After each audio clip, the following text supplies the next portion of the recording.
पुन्हा एक बार आजच्या भक्तीमध्ये ख्रिस्त येशूच्या नावामध्ये मी तुम्हा सर्वांचं स्वागत करतो। परमेश्वर चांगला आहे, त्याने आजचा दिवस आम्हाला दिलेला आहे। प्रियानो, पावसाचे दिवस आहेत। पावसामुळे बरेच वेळा असं वाटतं की चर्चला जायला नको, परंतु ती शैतानाची योजना आहे की तुम्ही चर्चला जाऊ नये आणि तुम्हाला देवाचं वचन आणि आशीर्वाद प्राप्त होऊ नये। परंतु जे लोक त्या सर्व अडचणीवर पाय देतात आणि पुढे येतात, देव त्यांना विशेष करून वापरतो, विशेष आशीर्वादित करतो। त्यासाठी प्रभूची स्तुती असो की आज तुम्ही या ठिकाणी आलेला आहे, तर देव तुम्हाला आशीर्वादित केल्याशिवाय सोडणार नाही। प्रेज द लॉर्ड, प्रभूची स्तुती असो। कारण गेल्या आठवड्यामध्ये तुम्ही काय शिकला होता? गेल्या आठवड्यात काय शिकला होता? गेल्या आठवड्यामध्ये आम्ही पाहिलं होतं आत्मिक आंधळेपणा। दोन प्रकारे पाहिलं होतं की एक जगिक लोक की ज्यांना आत्मिक डोळे बंद करण्यात आलेले आहेत, त्यामुळे ते सुवार्ता ऐकत नाहीत, ख्रिस्तावर विश्वास ठेवत नाहीत किंवा ते ख्रिस्ताच्या पाठीमागे यायला तयार होत नाहीत। आणि दुसरा आत्मिक आंधळेपणा आम्ही पाहिलं होतं की जे मंडळीतले लोक आहेत, ख्रिस्ती लोक आहेत, वचन वाचतात परंतु त्यांना वचन समजत नाही किंवा कुठल्या तरी एका पापामध्ये ते जातात, त्याच्यामुळं त्यांचे डोळे आंधळे झालेले आहेत आणि ते ख्रिस्ताला जवळ असून देखील ते ओळखू शकत नाहीत, पवित्र आत्म्याचं मार्गदर्शन त्यांना समजू शकत नाही। आणि अशा प्रकारे आम्ही आध्यात्मिक आंधळेपणा पाहिला होता। आज आम्ही तोच भाग आत्मिक आंधळेपणा भाग 2 तसाच पुढे आम्ही कंटिन्यू करणार आहोत। आत्मिक आंधळेपणाचा दुसरा भाग आणि त्याचा विषय असणार आहे विश्वासणारे परंतु द्वेष करणारे। विश्वासणारे परंतु द्वेष करणारे।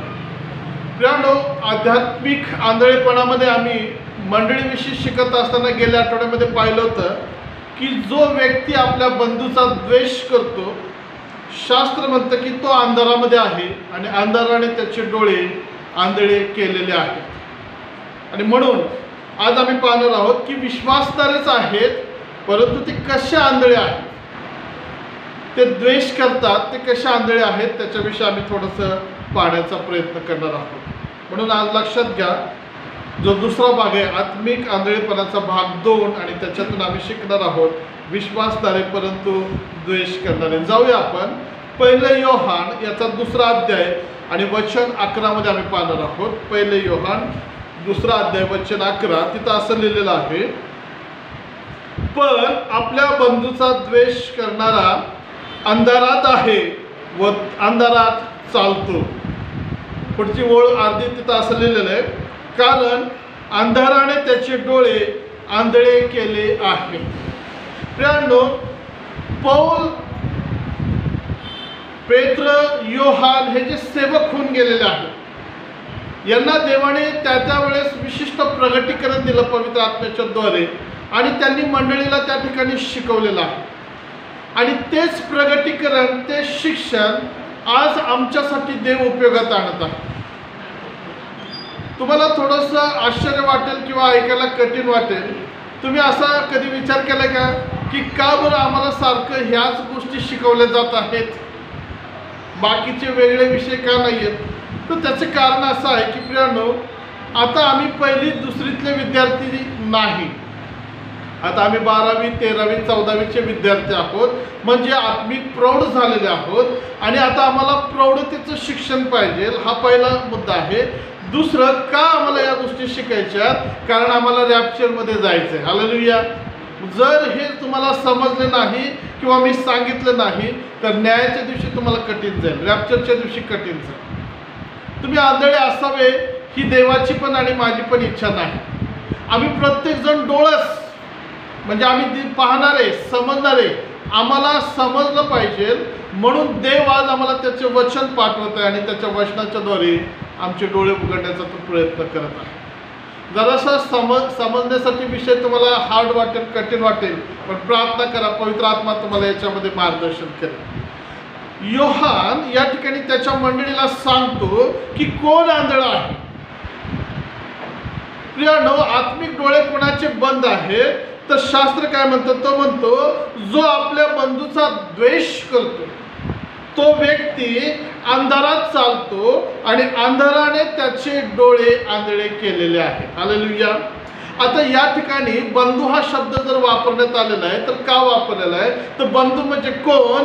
तर बंधू म्हणजे मंडळीतले लोक, विश्वासणारे ज्याला म्हटलेलं आहे, ज्यांनी पापांची क्षमा प्राप्त केलेले किंवा ज्यांनी तारण स्वीकारलेलं आहे, ज्यांनी बाप्तिस्मा घेतलेला आहे, यांना बंधू म्हटलेलं आहे. क्षमा पावलेल्या लोकांचा जो ग्रुप आहे त्याच्यातील जे लोक आहेत त्यांना बंधू असं म्हटलेलं आहे. मग पौल काय करतो?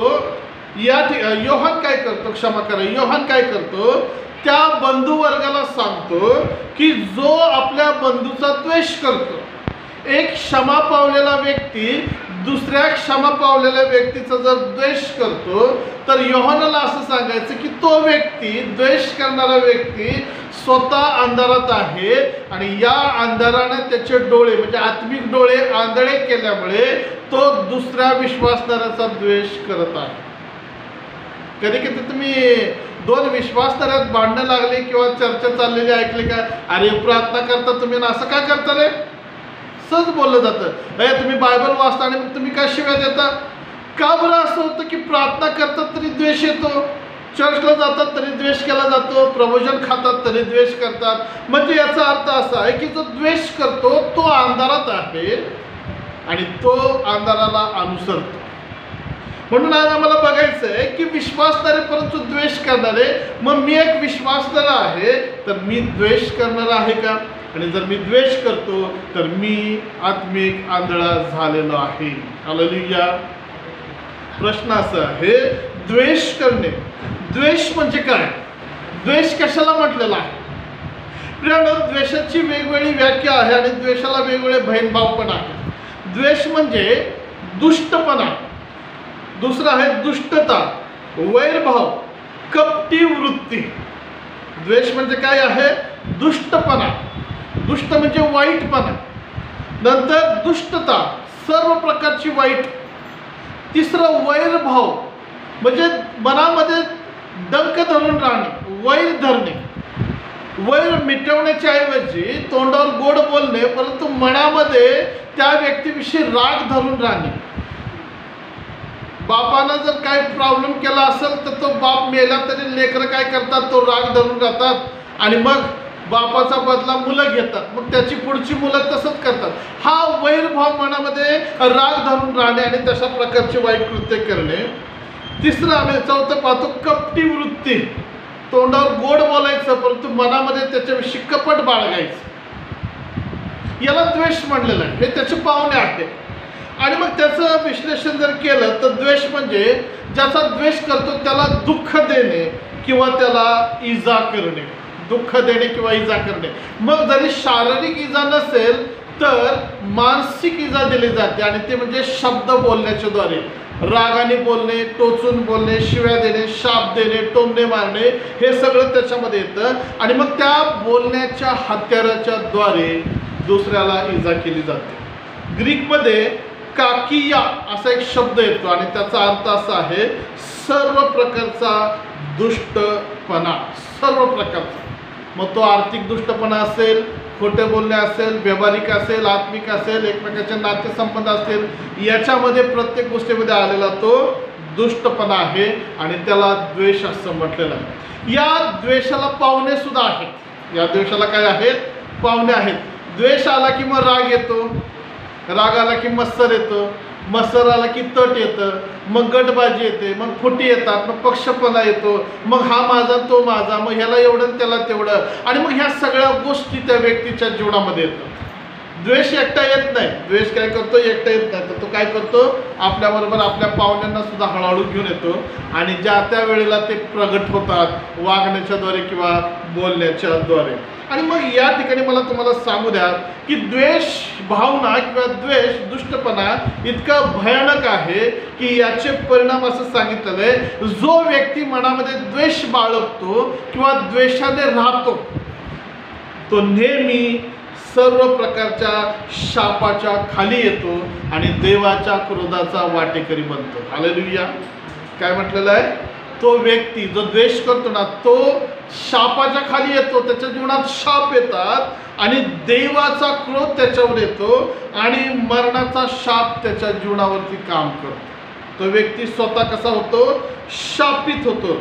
म्हणून लक्षात घ्या की द्वेष जरी वाटत असेल साधं, मनामध्ये राग धरून बसणं, परंतु ते फार भयंकर आहे, फार वाईट आहे, कारण ते त्या व्यक्तीचा नाश करून टाकतात. म्हणून प्रियानो, द्वेषाविषयी आम्ही आज काय करणार आहोत? शिकणार आहोत. मी द्वेष बाळगून आंधळा झालेला व्यक्ती आहे का? आम्हाला परीक्षा करायची. पहिल्या मुद्द्यामध्ये जाणार आहोत. पवित्र शास्त्रातील द्वेष करणारे काही लोक, त्यांची उदाहरणं आणि त्यांची नावं आम्ही पाहणार आहोत. पवित्र शास्त्रातील द्वेष करणारे काही लोक, बायबलमध्ये काही असे लोक आहेत, बायबल कोणाला पक्षपात करत नाही. दोषीला दोषी आणि चांगल्याला चांगलंच म्हणतं. बायबल प्रत्येकाला त्या ठिकाणी मार्गदर्शन पण करतं, शिक्षा पण दाखवतं आणि सगळं जसंच्या तसं दाखवतं. म्हणून आम्ही पाहणार आहोत. पहिला व्यक्ती आम्ही पाहतो, दोन भाऊ काईन आणि हबेल. तुम्हाला माहिती आहेत का? उत्पत्तीच्या पुस्तकामध्ये जर गेला तर आम्हाला दिसतात दोन भाऊ आहेत, काईन आणि हबेल, आणि दोघं या ठिकाणी परमेश्वराच्या समोर अर्पण घेऊन गेले. एकाचं अर्पण स्वीकारलं, दुसऱ्याचं अर्पण परमेश्वराने स्वीकारलं नाही. आणि मग आम्हाला दिसतं की एका भावाला दुसऱ्या भावाच्या विषयी राग आला, त्याच्या मनामध्ये काय आला? द्वेष आला. त्या ठिकाणी जर तुम्ही उत्पत्ती 4:5 मध्ये वाचलं तर तिथं लिहिलेलं आहे, पण काईन व त्याचे अर्पण याचा त्याने आदर केला नाही, म्हणून काईन संतापला व त्याचे तोंड उतरले. काईन संतापला, त्याला राग आला आणि आपल्या भावाविषयी त्याच्या मनामध्ये द्वेष निर्माण झाला.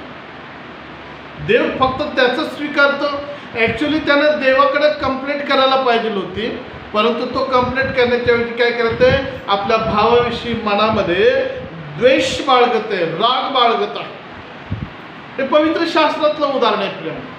कधी कधी दोन लेकरांमध्ये, दोन कामगारांमध्ये, दोन लोकांमध्ये जर कोणी एकाचाच लाड करत असेल, एकाला समजून घेतलं जात असेल, तर दुसरा काय करतो? त्या गोष्टीविषयी आपल्या पार्टनरचा, सहकार्याचा किंवा मित्राचा किंवा भावाचा रागराग केला जातो किंवा द्वेष केला जातो. आणि हे हे हे जे द्वेषाचं प्रकरण जे आहे प्रियानो, फार गंभीर आहे. पुन्हा एकदा मी तुम्हाला सांगतो. दुसरं आम्ही पाहतो, सारा आणि हगार. अब्रामाची पत्नी सारा आणि त्या सारेची जी कामगारीण मोलकरीण आहे, तिची दास आहे, तिचं नाव हगार. आणि आम्हाला असं दिसतं की सारा वांज होती, तिला मूलबाळ नव्हतं, परंतु तिची इच्छा होती की माझ्या हातात बाळ असावं, माझ्या मांडीवरती बाळ असावं, आणि ती त्या ठिकाणी प्रयत्न करत आहे, परंतु कुठलाही त्या ठिकाणी उपाय झालेला नाही. आणि मग शेवटी तिनंच एक आयडिया काढली. आपली दासी हगार ही अब्रामाची तिनं एक बायको म्हणून केली आणि हगारेला बाळ झालेलं आहे, तिच्या हातामध्ये बाळ आलेलं आहे. हालेलुया. जर तुम्ही हा जर शास्त्र भाग वाचत गेला तर तुमच्या लक्षात येईल. आणि ज्यावेळेस हगारेला बाळ झालं, मुलगा झाला, त्यावेळेस त्या दोघींमध्ये आता वागणं सगळं चेंज झालेलं आहे. जे आधी एकमेकींची काळजी घेणे, एकमेकींची विचारपूस, आता सगळं चेंज झालं. उत्पत्ती 16:4 मध्ये म्हटलंय, तो हगारेजवळ गेला व ती गर्भवती झाली. आपण गर्भवती झालो हे पाहून तिला आपली धनीन तुच्छ वाटू लागली. ती आपल्या धनिनीचा द्वेष करू लागली. हालेलुया. हगार आता सारेला तुच्छ मानू लागले आणि शास्त्र म्हणतं की तिनं आपल्या धनिनीचा द्वेष करायला सुरुवात केली. जी आधी चांगली होती, जी आधी चांगली तिची सेवा करत होती, आता ती काय करायला लागलेली आहे? द्वेष करायला लागलेली. मत्सर आला, तीव्र तिच्या मनामध्ये राग आला. तो द्वेष काय म्हणत असेल? तू वांजेस, आता तुला मूलबाळ होणार नाही, बघ मला झालेलं आहे. कमीपणा त्या ठिकाणी तिला दाखवत असेल, चिडवत असेल. द्वेष या ठिकाणी आम्हाला दिसतो. तिसरं आम्ही उदाहरण पाहतो उत्पत्तीमध्ये 37:4 मध्ये आम्हाला दिसतं, योसेफ आणि त्याचे भाऊ. योसेफ आणि त्याचे भाऊ. आणि आम्हाला 4थ्या वचनामध्ये म्हटलेलं आहे, आणि आपला बाप आपल्या इतर सर्व भावांपेक्षा त्याच्यावर अधिक प्रीती करतो हे पाहून ते त्याचा द्वेष करू लागले व त्याच्याशी चांगल्या रीतीने भाषण करीत असे झाले. हालेलुया. योसेफ बापाचा लाडका, बाप त्याचे जास्त लाड करतो म्हणून बाकीच्या भावांच्या मनामध्ये काय आलेलं आहे? द्वेष आलेला आहे, नाही का?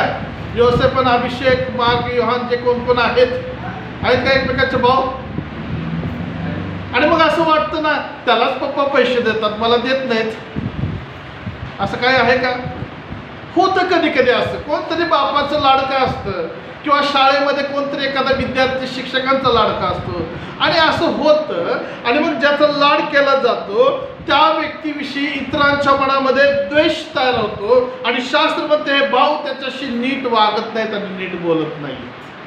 प्रियांनो, हे का मी दाखवते सगळी उदाहरणं? हे झालेल्या गोष्टी आहेत आणि ह्या रोज गोष्टी आमच्या जीवनामध्ये घडत आहेत, या कुटुंबामध्ये घडत आहेत. यालाच जास्त खाऊ दिला आणि त्यालाच जास्त खाऊ दिला. बरेच लेकरं नुसतात फुकतात, याला एवढे पैसे त्याला तेवढे पैसे, ह्याला कपडे त्याला कपडे. आणि प्रियांनो, ह्या सगळ्या गोष्टी आमच्या समोर घडतात आणि मग आम्ही जर त्या ठिकाणी असेल तर आमची सुद्धा अशीच अवस्था होते. आम्हाला काय येतो? राग येतो. आमच्या मनामध्ये आमच्या भावाविषयी काय येतो? द्वेष येतो. आमच्या मनात आमच्या बहिणीविषयी काय येतो? द्वेष येतो. हालेलुया. आता हे फक्त भाऊ बहीण या सगळ्या गोष्टी मी तुम्हाला दाखवलेल्या आहेत, पण तो रोजच्या जीवनामध्ये जर बघितलं प्रियांनो तर लक्षात घ्या की नवरा बायकोचा द्वेष करतो, तू अशीच आहे तू तशीच आहे. बायको नवऱ्याचा द्वेष करते, तू असा आहे तू तसा आहेस. अरे तुरे बोललं जातं, गळपट्टी नवऱ्याची पकडली जाते, अपमान केला जातो. सासू सुना एकमेकीचा द्वेष करतात. घरामध्ये लहान थोर जर व्यक्ती असतील एकाचा लाड होतो. सगळीकडे आम्हाला हे पाहायला मिळतं. मंडळांमध्ये सुद्धा ते चालू आहे. कधी कधी पाळक एकालाच पुढं आणतात, बाकीचे मग बसतात द्वेष करत. प्रियांनो, हे सगळ्या गोष्टी मला तुम्हाला यासाठी दाखवायच्या आहेत की द्वेष आहे तर याचा अर्थ की तो व्यक्ती जरी त्याचा बाप्तिस्मा झालेला असेल तरी तो व्यक्ती कुठं आहे? अंधारामध्ये आहे. म्हणून ते वचन लक्षात ठेवा. पहिले योहान 2:11 मध्ये काय म्हणले?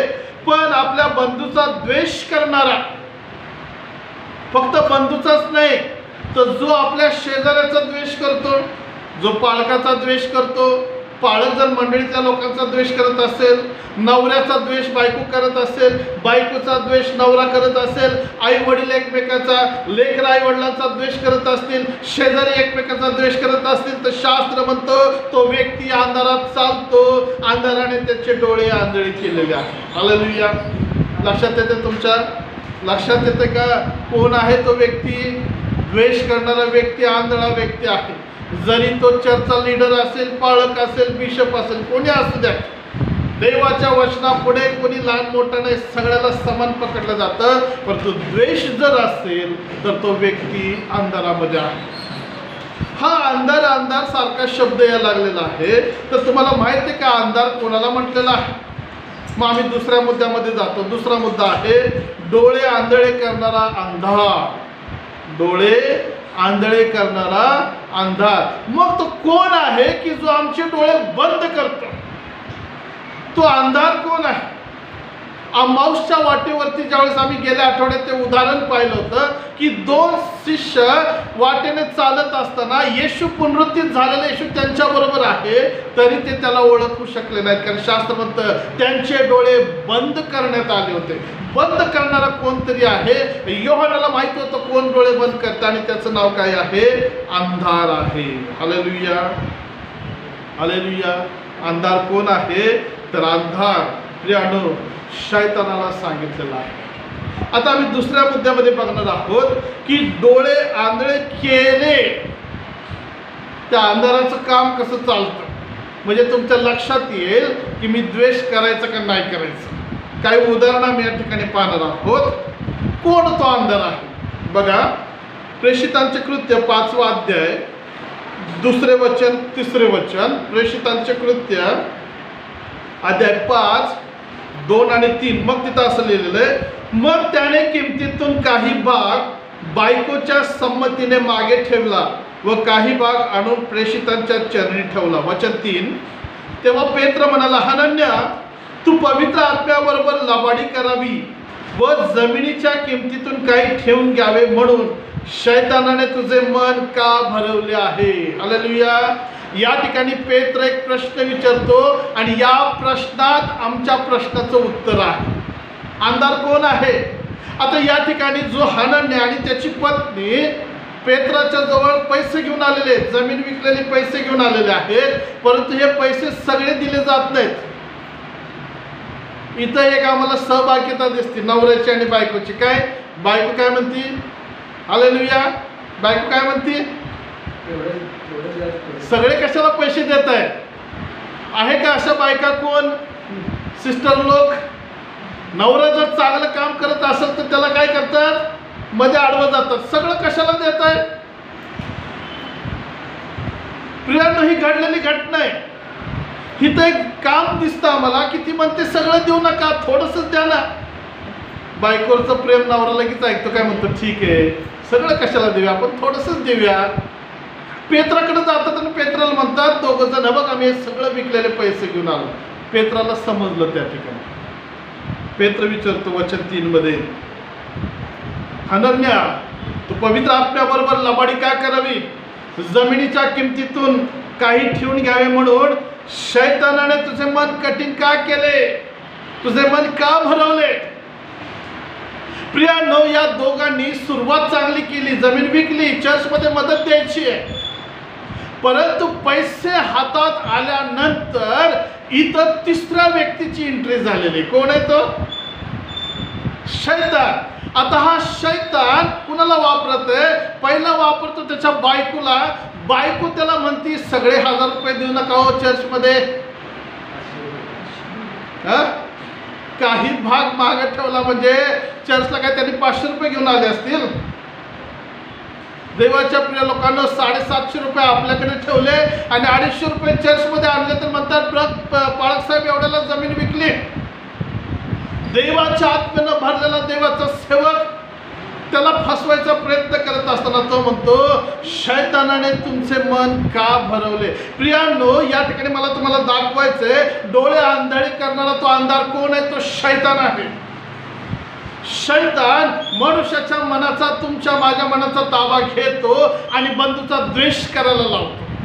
शैतान मनाचा ताबा घेतो, खोटं बोलायला लावतो. शैतान मनाचा ताबा घेतो, पाप करायला प्रवृत्त करतो. शैतान मनाचा ताबा घेतो, शिव्या शाप द्यायला लावतो. जो व्यक्ती शैतानाच्या हातामध्ये जातो, शैतान त्याचा लीडर बनतो. हालेलुया.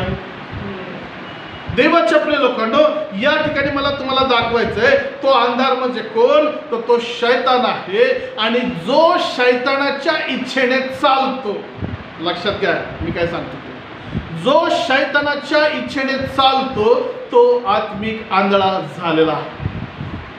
नंतर जर तुम्ही ते पत्र जर वाचलं तर पुढे लिहिलेलं आहे, मग गलती करायचे पीस करायचे वेगवेगळ्या पत्रांमध्ये बघा तिथे एक लिस्ट दिली, अशी कर्मे करणाऱ्यांना स्वर्गाच्या राज्यात प्रवेश नाही. हालेलुया. म्हणून मत्तई 7:21-22 मध्ये तिथे येशू म्हणतो प्रभूजी प्रभूजी म्हणणाऱ्या सर्वांचा स्वर्गाच्या राज्यात प्रवेश होईलच असे नाही. जे द्वेष करतात आणि प्रार्थना पण करतात, किंवा प्रार्थना करतात पण द्वेष करतात, प्रबोधन घेतात तरी द्वेष करतात, स्वार्थ सांगतात द्वेष करतात, उपकार स्तुतीची प्रार्थना करतात, उपवास प्रार्थना करतात, तरी आपल्या घरामध्ये शेजारी आजूबाजूला एकमेकांचा द्वेष करतात. तर लक्षात घ्या, शास्त्र म्हणतं, येशू त्यांना म्हणतो की मी तुम्हाला ओळखत नाही. काय तुम्हाला वाटतं असे लोक स्वर्गाच्या राज्यात जातील? येशूने तर स्पष्ट सांगितलं, हे सगळे स्वर्गाच्या राज्यात जाणार नाही. त्या 22व्या वचनात 7:22 मध्ये म्हटलं, ते लोक म्हणतील 21-22 मध्ये, प्रभू आम्ही तुझ्या नावाने संदेश दिले, आम्ही भूतं काढली, आम्ही चमत्कार केले, आम्ही मीटिंग घेतली, आम्ही फरशी पुसली, मीटिंगच्या खुर्च्या लावल्या, आम्ही जेवण दिलं, आम्ही स्पॉन्सर झालो. प्रभू म्हणतो सगळं ठीक आहे, मी तुला ओळखत नाही. का ओळखत नाही? कारण तू शैतानाच्या अंडरमध्ये राहिलेला आहेस. तू प्रार्थना केलीस, तू बायबल वाचलंस, बरोबर आहे, परंतु तू काय केलंस? शैतानाच्या प्रेरणेने तू चाललास. मग मला विचारू द्या की ह्या दोघांनी जे पैसे चर्चमध्ये आणले, पेत्राने ते स्वीकारले असतील काय? जे शैतानी योजनेतून चर्चमध्ये येतं ते कधीही देव स्वीकारत नाही. मग देव ती उपकार स्तुती कशी स्वीकारेल जर पापामध्ये व्यक्ती राहतो आणि हालेलुया म्हणतो तर? प्रियानो, हा शैतान धूर्त आहे. हा तुमच्या मनाचा कधी ताबा घेतो हे लवकर समजत सुद्धा नाही. दुसरं एक उदाहरण आम्ही पाहतो. पहिले इतिहास 2:1 मध्ये असं म्हटलेलं आहे, नंतर सैतानाने, पहिले इतिहास 21वा अध्याय, पहिले इतिहास 21वा अध्याय पहिलं वचन, नंतर सैतानाने इस्रायल विरुद्ध उठून इस्रायलाची गंती कराव्यास दाविदाला प्रवृत्त केले. Hallelujah, hallelujah. देवाच्या प्रिय लोकांना, आता माझ्याकडे बघा, नंतर घरी गेल्यावर तर पहिले इतिहास 21:1 वाचा. तिथं असं म्हटलेलं आहे, शैतानाने दाविदाला प्रवृत्त केलेला. दावीद कोण आहे? ज्यावेळेस ही घटना घडली, दावीद हा राजा आहे, त्याच्याकडे पुष्कळ सैन्य आहे, नौकर चाकर आहे, घोडदळ आहे, पायदळ आहे, योद्धे आहेत. दाविदाकडे असे एक एक शूरवीर होते की जे कुठल्याही सैन्यामध्ये नव्हते. आणि अचानक बसलेला असताना शैतान त्याला प्रवृत्त करतो. बायबल काय म्हणतं? शैतान त्याला फूस लावत आहे, प्रवृत्त करत आहे. कशासाठी? इस्रायलाची गंती करण्यासाठी. ज्यावेळेस त्याच्या मंत्र्याला त्यानं सांगितलं, तो मंत्री काय म्हणतो, महाराज जे काही असेल ते चांगलंच आहे, कशाला मोजायचे, कशाला मोजता तुम्ही? परंतु दावीद हा राजा असल्यामुळे त्याचं काही चाललं नाही आणि त्यानं ती गंती केली. नंतर तुम्ही तो अध्याय पुढे वाचा, मग परमेश्वर त्याच्यावरती नाराज झालेला आहे, कोपलेला आहे. आता या ठिकाणी मला तुम्हाला काय दाखवायचं आहे की शैतानाने कुणाला? देवाच्या व्यक्तीला, प्रार्थना करणाऱ्या, गीतं लिहिणाऱ्या, कविता लिहिणाऱ्या, देवाची आराधना करणाऱ्या, दावीद देवाच्या मनासारखा असणाऱ्या अशा व्यक्तीला प्रवृत्त केलेला आहे. कशासाठी?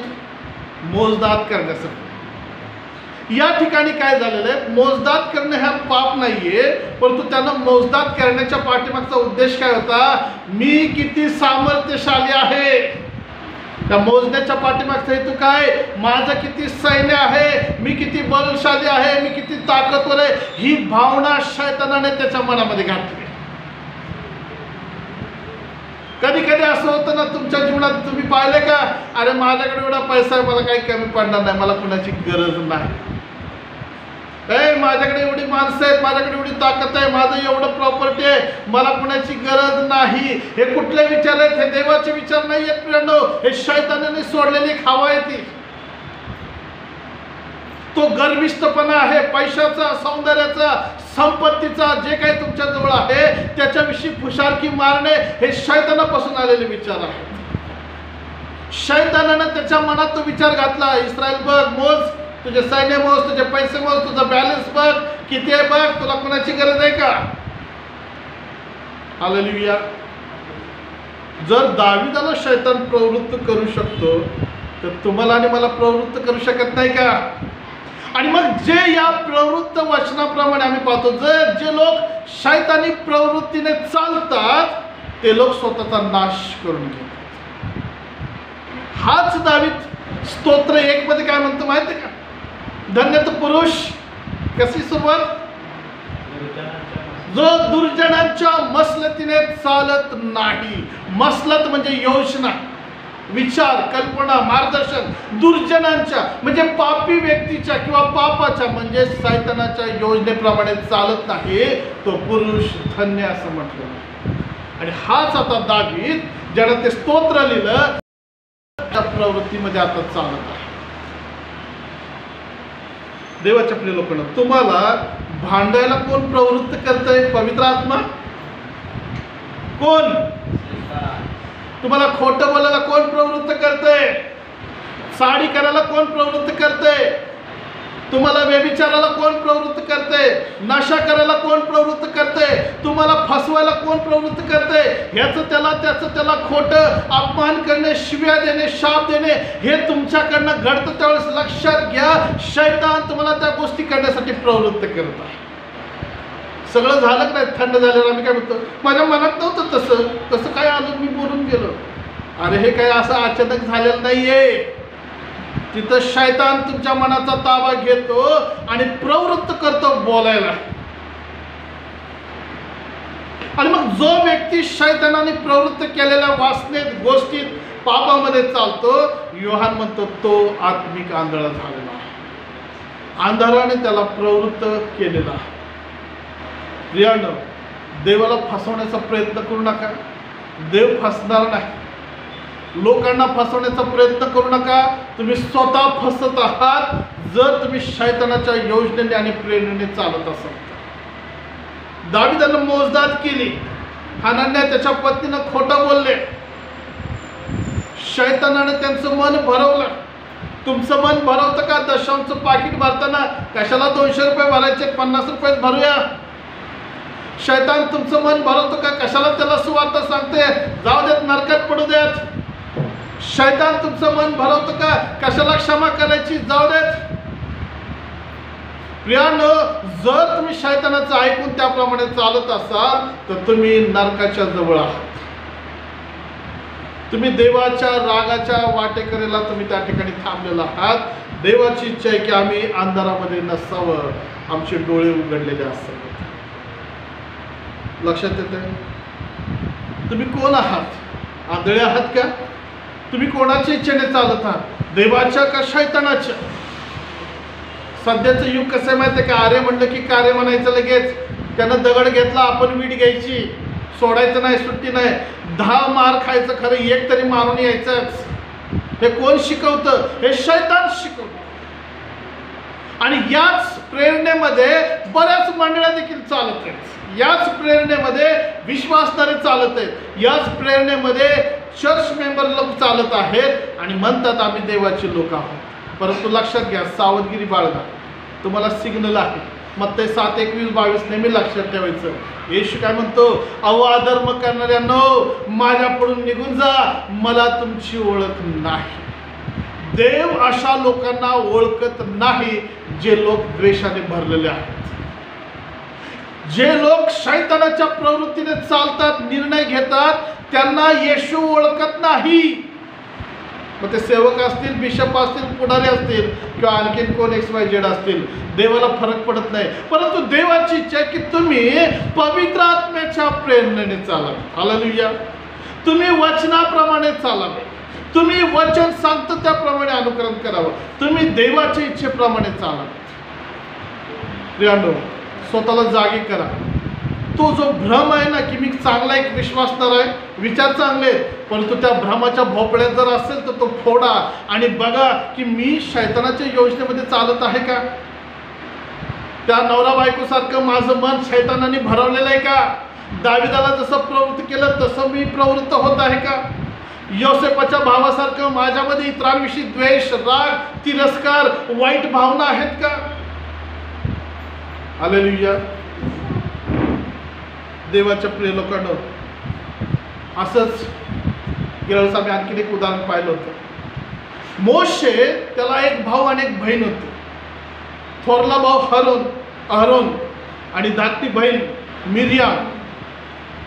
आणि मग हे तिघं बहीण भाऊ देव यांच्याशी बोलायचा, पण जास्त करून मोशे संगती देव बोलायचं. मोशेला पाचारण करायचा, मोशेला चमत्काराला वापरायचा. आणि हे सगळं चाललेलं असताना अचानक मिरियामच्या काहीतरी डोक्यात चाललं आणि ती म्हणते, मोशे, देव फक्त तुझ्या एकट्याशीच बोलतं काय रे? म्हणजे सांगण्याचा उद्देश काय? मोशे, देव तुझ्याशी बोलतो म्हणून तुला शहाणा झालास काय? मोशे, देव तुला प्रगट होतं म्हणून तुला फुशारकी मारायला लागलास काय? काय झालेलं?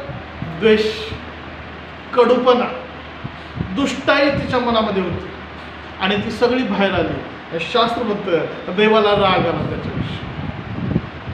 तुम्ही प्रार्थना करता आणि द्वेष जर बाळगता तर लक्षात घ्या, शाप तुमच्या समोर उभे आहे.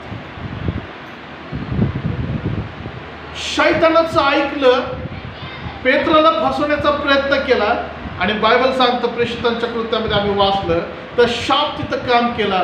पहिलाच तडाखा बसला आणि पहिल्या तडाख्यात तो हनन्या खाली पडून मेला. कुठला शाप आला? मरणाचा शाप आला.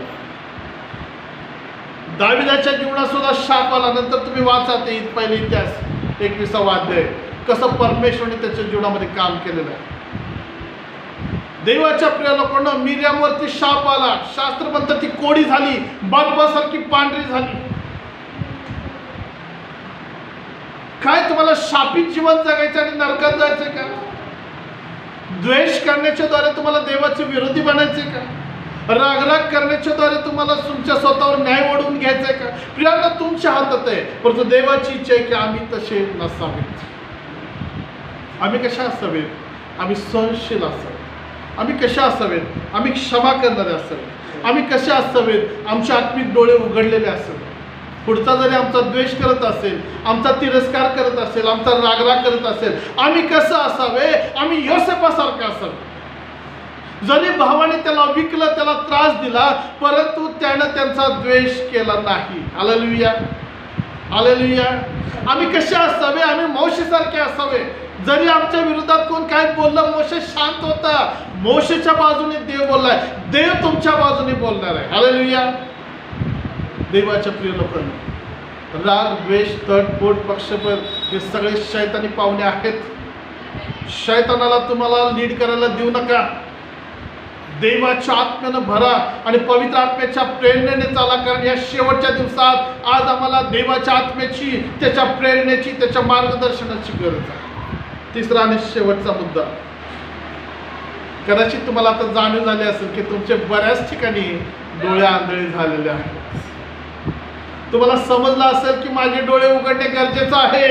होय, माझ्यात द्वेष आहे, माझ्यात राग आहे, माझ्यामध्ये ती प्रवृत्ती आहे जी देवाच्या विरोधातली आहे. काहीतरी गुप्त पाप आहे. आज मला क्षमा प्राप्त करणं गरजेचं आहे किंवा माझे डोळे उघडले पाहिजेत. वाटतं का असं? तुमच्या मनात विचार करा. तुम्ही कुठल्या ना कुठल्या तरी त्या द्वेषाच्या जर पापात असाल तर तिसरा मुद्दा आहे, पुढं काय करायचं आम्ही? आपण हे सगळं आम्हाला समजलं. लोकांनी द्वेष केले, त्यांच्यावर शाप आले, पापाचे वाटेकरी झाले ते. मग मी काय करायचं जर मी अशा पापात असेल? तिसरा मुद्दा आहे, खरा पश्चाताप डोळे उघडतो. हालेलुया. तिसरा मुद्दा आहे, खरा पश्चाताप डोळे उघडतो. शैतानानं बंद केलेले डोळे, द्वेषानं भरलेलं अंतःकरण, रागानं भरलेलं मन, कठीण झालेलं मन, हे सगळ्या गोष्टी जर बदलाव्या अशा वाटतात तर प्रियांनो, पश्चातापाशिवाय आम्हाला दुसरा मार्ग नाही. म्हणून मगाशी जे आम्ही स्तोत्र 32:5 वाचलं की तो म्हणतो, मी आपले पाप तुझ्याजवळ कबूल केले. प्रियांनो, पश्चाताप म्हणजे देवाच्या समोर जाणे आणि देवाला सांगणे, होय प्रभू, हा द्वेष मी केलेला आहे. प्रभू, मी शिव्या शाप दिलेले, प्रभू मी दुसऱ्याला वाईट चिंतलेलं आहे, मी रागानं बोललो, मी ठसक्यानं बोललो, मी टोमणे मारले, प्रभू हे सगळं मी केलेलं आहे. हा जो पश्चाताप आहे प्रियांनो, तो आमचे डोळे उघडतो. एक उदाहरण आपण पाहूया. प्रेषितांची कृत्य 9 अध्याय 11 वचन आणि 18 वचन. 11 आणि 18 काय म्हटलेलं आहे? वचन 11, प्रभू हनन्याला म्हणाला, उठ, नीट नावाच्या रस्त्यावर जा आणि यहुदाच्या घरी तारसा कर, शौल नावाच्या मनुष्याचा शोध कर, कारण पहा तो प्रार्थना करत आहे. आता हा जो शौल कोण होता? हा यहुदी लोकांना त्रास देणारा व्यक्ती होता. त्याने अधिकाऱ्यांकडून परवानगीचे पत्र घेतले होते. जे येशूचे लोक आहेत त्यांना मारण्याचा, छळ करण्याचा त्यांना अधिकार प्राप्त झाला होता. आणि असंच तो चाललेला असताना, घोड्यावरून चाललेला असताना, सैनिकांना घेऊन चाललेला असताना अचानक रस्त्यामध्ये त्याच्यासमोर एक मोठा प्रकाश प्रगटला. तो घोड्यावरून खाली पडला, आंधळा झाला. त्या प्रकाशातून आवाज आला, शौला, शौला, माझा छळ का करतोस? आणि मग तो आंधळा असतानाच त्याला तसंच उचललं आणि एका व्यक्तीच्या घरी त्याला तिथे नेलेला आहे. हनन्या नावाच्या सेवकाला त्या ठिकाणी देवाने सांगितलं, उठ आणि त्याला भेट. तो काय करत आहे? प्रार्थना करत आहे. प्रियांनो, तो प्रार्थना करत आहे. कशाची प्रार्थना? तिथं उल्लेख नाही, परंतु त्याचा अनुमान असं काढलं जातं की तो पश्चातापाची प्रार्थना करत आहे. तो पाप कबुलीची प्रार्थना करत आहे. कदाचित तो देवाच्या जवळ क्षमा मागत आहे, कारण तो आंधळा झाला होता. आणि वचन 18 मध्ये म्हटलेलं आहे की ज्यावेळेस तो सेवक तिथं जातो आणि त्याच्या डोक्यावर हात ठेवून प्रार्थना करतो, वचन 18 म्हणतात, तत्क्षणी त्याच्या डोळ्यावरून खपल्यासारखे काही पडले व त्याला दृष्टी आली. हालेलुया. डोळे बंद झाले होते, 3 दिवस 3 रात्र हा पश्चातापाची उपासाने प्रार्थना करत होता. त्याचे डोळे बंद झाले होते. प्रियांनो, तुमचे आणि माझे डोळे जर द्वेषामुळे पापामुळे बंद झाले असतील तर आज देवाची इच्छा आहे तुमचे डोळे उघडले पाहिजे. Hallelujah, hallelujah. यरीहोच्या वाटेवरून जात असताना एक आंधळा बर्तलमय त्या ठिकाणी भिकारी बसला होता आणि मग तो ओरडतो, प्रभूजी, दाविदाचे पुत्र, माझ्यावर दया करा. येशू जवळ येतो, त्याला जवळ आणतात. येशू विचारतो, तुझी काय इच्छा आहे? काय म्हणतो तो बर्तलमय? मला बंगला पाहिजे प्रभू, मला लॉटरी लागली पाहिजे, मला आयफोन पाहिजे, जमीन पाहिजे, काय पाहिजे? येशूने त्याला विचारलं, मी तुझ्यासाठी काय करू? काय म्हणतात तो? प्रभू, मला दृष्टी पाहिजे. हालेलुया. प्रियांनो, पश्चाताप ही देवाने दिलेली एक संधी आहे आणि ज्यावेळेस तुम्ही पश्चाताप करता आणि पश्चातापाच्या द्वारे कबुली देता आणि ते सगळे पाप सोडून देता, प्रभूचं वचन सांगतं तुमचे डोळे उघडले जातात. हालेलुया. पौलाच्या डोळ्यावरून खपल्यासारखं काहीतरी पडलं. काय पडलं? ते पापाची बंधनं पडली, ते पापाचं चिटकलेलं ते सगळी घाण पडली आणि त्याला दृष्टी आली आणि तो बघू लागलेला. प्रियांनो, आम्हाला आत्मिक डोळेच बनायचे, डोळे उघडे ठेवायचे आहेत. आम्हाला आंधळ बनून चालायचं नाही. आंधळ्यांना स्वर्गाच्या राज्यात प्रवेश नाही. हालेलुया.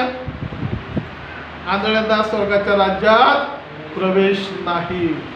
आमचे आत्मिक डोळे उघडले पाहिजे. शास्त्र म्हणतं, वचन 18 प्रेषित 9:18, तत्क्षणी पश्चातापाची प्रार्थना केली, कबुलीची प्रार्थना केली, क्षमेची प्रार्थना केली, तत्क्षणी खपल्यांसारखे काही त्याच्या डोळ्यावरून खाली पडले आणि तत्क्षणी त्याला दृष्टी प्राप्त झाली.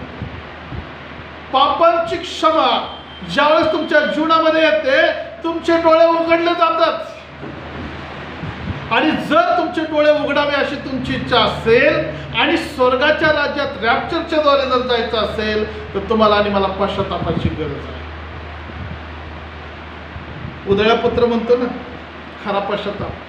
तो गेला बापाकडे, म्हणतो, बाबा, तुमच्या विरुद्ध आणि स्वर्गाविरुद्ध मी पाप केलेलं आहे. पश्चाताप काय आहे? देवाला सांगायचं मी असं असं केलेलं आहे. जावा देवाकडे आणि सांगा, देवा, मी बायकोच्या विरोधात द्वेष केलेला आहे, मी नवऱ्याच्या विरोधात द्वेष केलेला आहे, मी शेजाऱ्यांचा द्वेष केलाय, मी तुझ्या वचनाचा द्वेष केलाय, मी तुझ्यावर अविश्वास दाखवला. प्रभू, मी हे घाणेरडे सगळ्या गोष्टी आणि पाप केलेलं आहे, मला कबूल कर, क्षमा. हालेलुया. देवाच्या प्रिय लोकांना, जोपर्यंत तुमचं पश्चाताप आणि नवीनीकरण होत नाही तोपर्यंत तुम्ही देवाच्या अद्भुत गोष्टी पाहू शकत नाही. रोम 12:2 मध्ये म्हटलेलं आहे, दुसऱ्या ओळीमध्ये, रोम 12:2 मध्ये, तर आपल्या मनाच्या नवीनीकरणाने स्वतःचे रूपांतर होऊ द्या. म्हणजे तुमच्यात बदल व्हायला पाहिजे.